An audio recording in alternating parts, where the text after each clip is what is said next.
Good afternoon, everybody, and thank you so much for that lovely introduction, Dr. Manjusha. Good to see you after a long time. That's what most of us keep doing at 3:40 in the afternoon, isn't it? If you're not doing that, then you're probably doing this, right?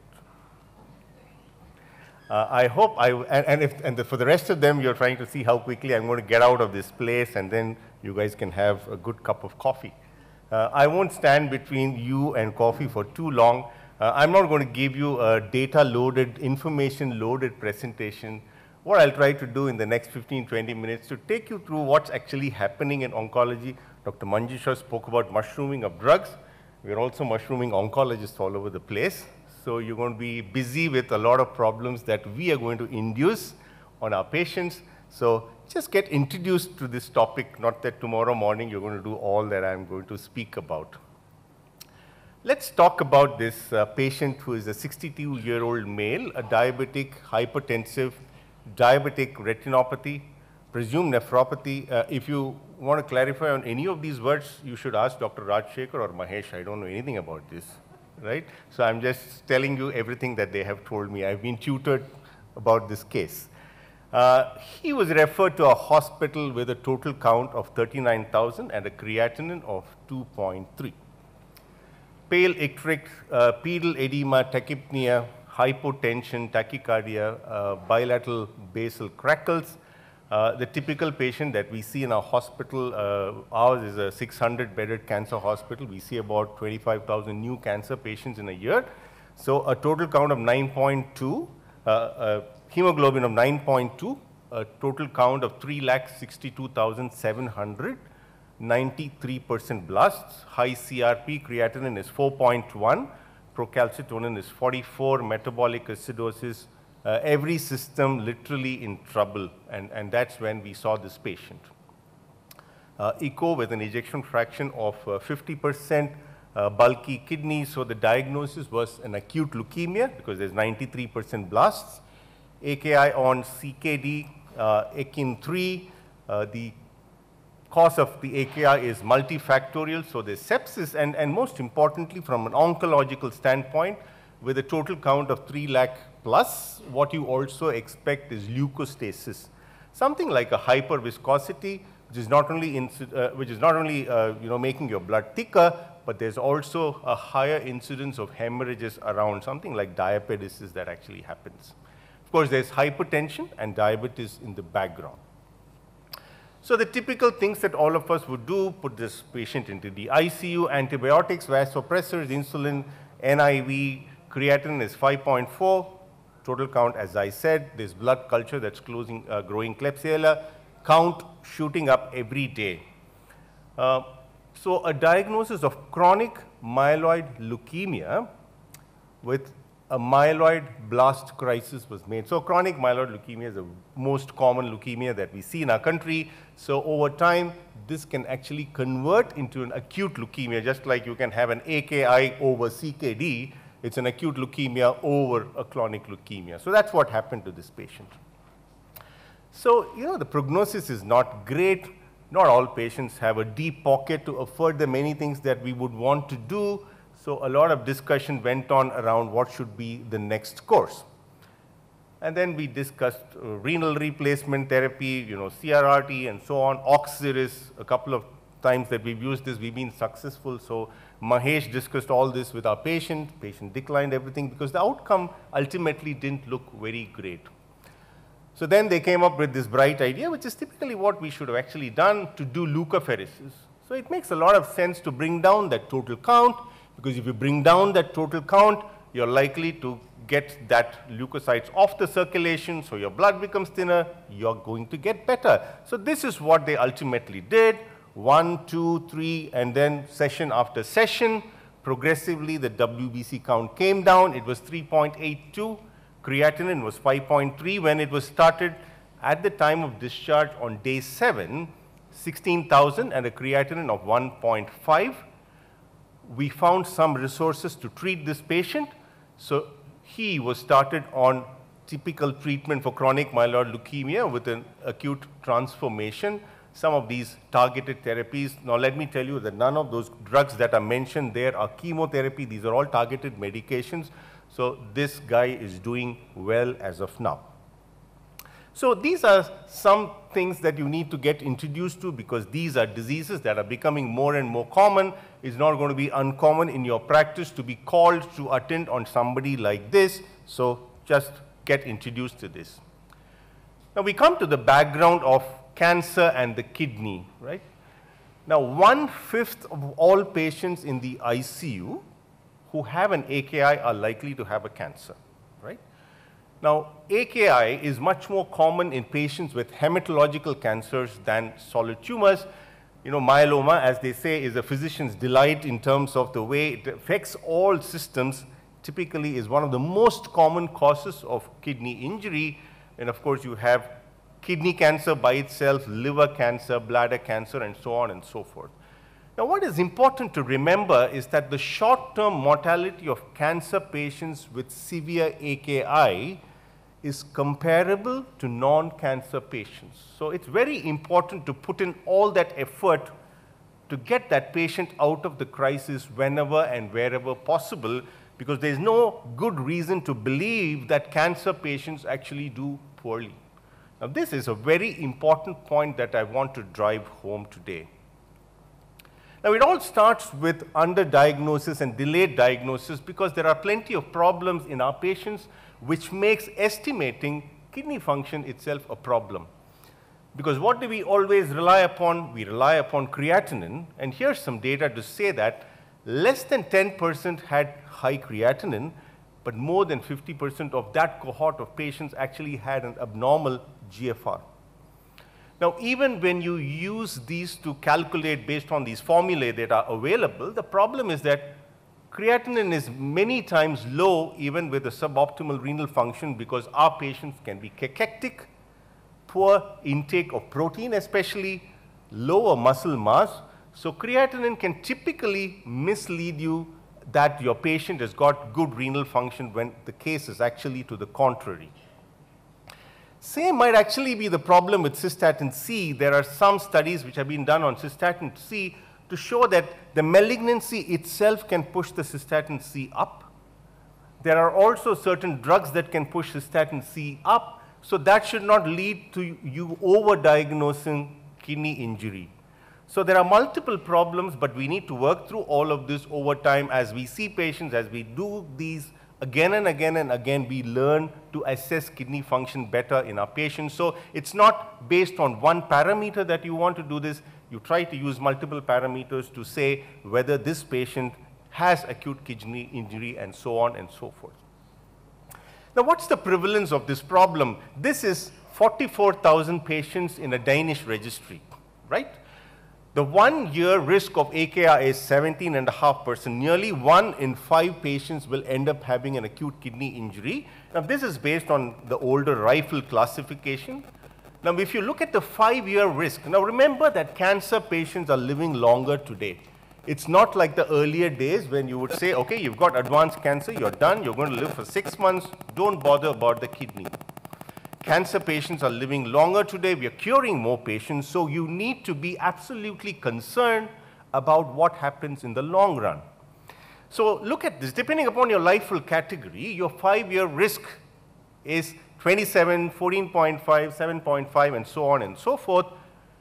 AKI in 54% of critically ill patients, as we said earlier, it's myeloma, leukemia, and septic shock that's most common, and 5% of these patients would end up needing long-term dialysis within a year. Look, we are talking about cancer, significant proportion of patients having advanced cancer, and then we are saying these are patients who are going to need long-term dialysis. Okay, so we clearly understand that these are patients who don't have those terrible outcomes that we are all used to seeing. These are patients who have relatively better outcomes. These outcomes are getting better by the day, so we need to be aware of this and manage our patients appropriately. Very busy slide. I just want to point out a couple of things. Major reasons can be divided into two. It can be either treatment related or the cancer related. Now, in terms of treatment related, there's a host of drugs that are coming out every day, right? I can claim, I don't have data to back this up, I haven't looked up at the data, but I can at least claim that the maximum number of FDA approvals in a year is for cancer, right? There are months where half a dozen drugs have been approved for various cancers in various stages. Now, obstructive uropathy, neutropenic sepsis are very common in our intensive care. Neutropenic sepsis is one of the most common reasons for us to call Dr. Rajshekhar or Mahesh. Paraneoplastic diseases are underdiagnosed because that's most of the time a dustbin diagnosis. You need a biopsy. These are patients who don't want to have another biopsy, so that is greatly underdiagnosed. And then one should not forget the other causes that are contributing to the AKI. And like we heard many times this afternoon, AKI in cancer patients is also multifactorial. Now, for patients who are nihilistic when they see for nephrologists who are nihilistic when they see a cancer patient, here is some data to show that there are some cancers where patients do better than nephrology patients, right? So please see.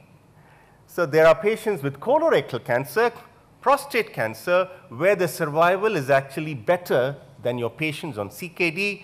Similarly, in women, on the right side of your slide, you see that colorectal and breast are doing better than CKD patients. So this is just for you to understand that the situation is not as bad as what many of us think it to be. So you need to put your brain, mind, and more importantly, your heart into managing these patients, because that is when you're likely to do the best for them, and we're supposed to be doing that. Now, what are the relevant issues?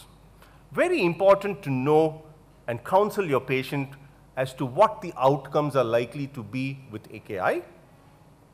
What are the outcomes for the cancer? Because that's also going to dictate the way you manage your patient. When should you be aggressive, right? You don't want to be aggressive on a patient who's got 2 weeks to live, right? You want to be aggressive on a patient who's got multiple reversible factors and the outcome of the cancer treatment is going to be good. So this is something that you need to understand. Not all cancers are the same because, not now. Let's say a few years ago, if you called another consultant from another department to see a cancer patient, the first thing they will ask is, how long will this patient live, right? That, in my opinion, in many times is an irrelevant, absurd question. That's not, I had a chief, Manjusha knows Professor Raghu, when somebody, you call somebody, he will write back in the case sheet, how long are you going to live? Do you know that? You don't know. So that's many times an irrelevant question to ask, and it's not appropriate to ask that patient's caregivers, isn't it? So you need to be a little sensitive to this particular issue. We have to accept that the mortality and morbidity is substantial. It can range from 60 to 80% and wide variations depending upon multiple factors. And kidney can impact the cancer outcomes because these patients have higher toxicity to therapy, delays and reduced doses compromising the outcome of the cancer treatment, and obviously inability to enroll on clinical trials, because clinical trials typically enroll the best patients. You don't want patients who are sick. You don't want patients who don't have a good liver, good kidney, all of this. So the best way to treat a patient is to enroll on a clinical trial, and these patients cannot be enrolled on these trials. So it's very important to keep this in mind. I'll quickly run through some data and then close. This is 7,604 AKI patients. This is not intensive care. MR is malignancy-related AKI, 20% mortality. But very important is that in an academic hospital, you're more likely to pick up this AKI because many people are seeing, and so on and so forth, and various other reasons.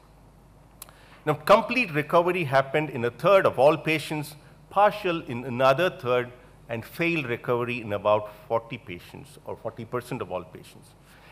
This is a prospective study in 14 intensive care, 700 plus patients, 15% of them had cancer. Very important that cancer patients are likely to have more comorbidities than the others. That p-value is significant, I have underlined that. Diagnosis of cancer, at least in this series, did not independently increase the risk of dying in the ICU.